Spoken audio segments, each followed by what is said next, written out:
یەکگرتووی ئیسلامی چی کرد و چی نەکرد. 30 ساڵ بەسەر خۆڕاگەاندنی یەکگرتووی ئیسلامی تێدەپەڕێت. لەو کاتەوە یەکگرتوو بە 3 ئاڕاستەی سیاسی، بانگەواز، خێرخوازی کار دەکات. یەکگرتوو وەک درێژکراوەی کۆمەڵەی ئیخوان موسلیمین و ناسنامەی میانڕەوی هەڵگرتووە. لە گوتاریدا باوەڕی بە خەباتی مەدەنی، بەشداری لە پرۆسەی سیاسی و دیموکراتیزەکردنی کۆمەڵگە هەیە. یەکگرتوو لە 6 دوای 1994 لە هەلومەرجی دوای شەڕی یەکێتی نیشتیمانی کوردستان و بزوتنەوەی ئیسلامی کوردستان خۆی ڕاگەیاند. بە یەکێک لە دیارترین ئەو لایەنانە هەژمار دەکرێت بێ هەبوونی مەکتەبی عەسکەری توانی بووی جەماوەرێکی زۆر لە دەوری خۆی کۆبکاتەوە. کارکردنی لەسەر گەنجان بەگشتی و ژنان بە تایبەتی مۆرچێکی کۆمەڵایەتیانەی زیاتریان بۆ حیزبە بەخشی بوو. ئۆپۆزیسیۆن بوون.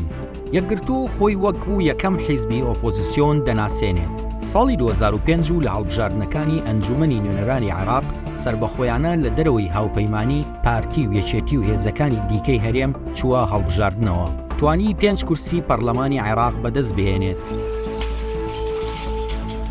بەو هۆیەوە بارگاکانی ئەو حیزبە لە سنووری دهۆک و بادینان سووتێنران و 4 کادری حیزبەکە کە یەکێکیان ئەندامی سەرکردایەتی یەکگرتوو بوو لە ئاکامی هێرشەکاندا گیانیان لەدەستدا. لە ئۆپۆزیسیۆن بوونیدا یەکگرتوو هەوڵی داوە هاوشێوەی بۆچوونە ئاینیەکانی میانڕەوی پەیڕۆ بکات کە هەندێک جار لەلایەن ڕکابەران و بەشێک لە هاوڵاتیانەوە بە بێهەڵوێستی لێک دراوەتەوە. سەرۆکی حیزب یەکگرتووی ئیسلامی وەک لایەنێکی سیاسی لە سەرەتای ڕاگەیاندنیەوە یەک ئەمینداری هەبوو تا ساڵی 2012 و لە کۆنگرەی شەشەمدا سەلاحەددین محەممەد بەهادین خۆی بۆ ئەمیندارەتی حیزبەکە هەڵنەبژاردەوە و لە بەرامبەردا محەممەد فەرەج وەک ئەمینداری یەکگرتوو هەڵبژێردرا. دوای 4 ساڵ جارێکی دیکە سەلاحەددین بەهادین وەک ئەمیندار هەڵبژێردرایەوە. بەو مانایی لە دەستپێکەوە تا خۆڕاگەیاندن و دواتر تا ئێستاشی لەگەڵدا بێت سەلاحەددین محەممەد بەهادین تەنیا 4 ساڵ ئەمینداری یەکگرتوو نەبووە. حیزبی سەرتاسەری یەکگرتوو جیاواز لە حیزبە سیاسیەکانی دیکەی هەرێم کە لە ناوچەیەکی دیاریکرا و هەژمونیان هەیە بە شێوەیەکی هاوسەنگ دەنگدەرانی بەسەر زۆنی سەوز و زەردا دابەش بوون. هەر بۆیەشە وەکو حیزبێکی سەرتاسەری لە هەرێمی کوردستاندا دەردەکەوێت. بەڵام لە بەرامبەردا هەندێک ئەم بابەتە وەکو خاڵێکی لاواز بۆ حیزبەکە تەماشا دەکەن.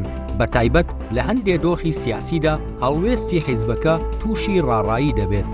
بۆ نمونە لە بابەتی هەموارکردنەوەی یاسای سەرۆکایەتی هەرێم نیوەی پەرلەمانتارەکانی یەکگرتوو بەشدار بوون لە کۆبوونەوە و نیوەکەی دیکەیان دژایەتی کۆبوونەوەکەیان کرد وەکو ئاماژەیەک بۆ بۆچوونی جیاوازی ئەندامانی ئەو حیزبە لەو دوو دەڤەرە جیاوازە. خێرخوازی یەکێک لەو ڕێگایانەی یەکگرتوو زەمینەی خۆڕاگەیاندنی بۆ ڕەخسا کارکردن بوو لە چوارچێوەی کاری خێرخوازی و کۆکردنەوەی پارەی زەکات و بەخشین بوو لە وڵاتانی کەندا و هێنانی بوو بۆ کوردستان کە لە ڕێگەیەوە چەندین پرۆژەی وەککردنەوەی مزگەوت و نەخۆشخانە و قوتابخانەی پێ ئاوا کرد. هەروەها کۆمەکی هەژاران و منداڵانی بێباوچی دەکرد. ناکۆچیە فکریەکان یەکێک لە کێشە دیارەکانی یەکگرتوو لە ڕووە فیکریەکەیەوە ئەو حیزبە نەیتوانیوە خوێندنەوەیکی نوێی ئاینی بۆ ئەو دەقانە پێشکەش بکات کە جێی مشتومڕن. بەشێکی زۆری خوێندنەوەی یەکگرتوو بۆ ئەو ئاەتانەی باز لە جیهاد و فەرمانڕەوایی دەکەن دەبەسترێنەوە بەکاتەوە بەبێ ئەوەی کار بۆ ئەوە بکەن خوێندنەوەیکی سەردەمیانە لە دیدگای میانڕەویەوە بۆ دەقەکان پێشکەش بکەن. هەروەها گرفتە فیکریەکانی ناوخۆی یەکگرتوو هۆکار بوو بۆ وازێنان و دوورکەوتنەوە لە دیدگای حیزبەکە وەک ئەوەی لە کۆتایی نەوەدەکان و سەرەتای 2000ەکاندا چەند ڕەوتێکی فیکری لە یەکگرتوو جیابوونەوە.